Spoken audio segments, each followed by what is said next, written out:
नमस्कार किसान भाइयों, बीके न्यूज यूट्यूब चैनल पर आपका स्वागत है।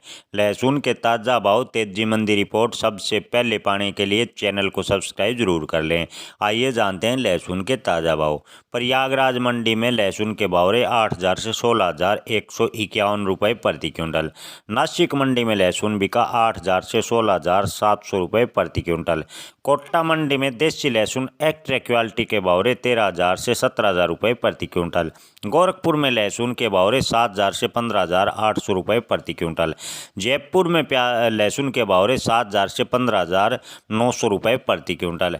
बात करें प्रयागराज में उत्तर प्रदेश के लहसुन की तो भाव 7,000 से 14,000 रुपये प्रति क्विंटल। आगरा में लहसुन बिका 7,000 से 15,000 रुपये प्रति क्विंटल। आज़ादपुर मंडी में लहसुन के भाव 6500 से 18,000 रुपये प्रति क्विंटल। भरतपुर में लहसुन बिका 6,000 से 15,800 रुपये प्रति क्विंटल।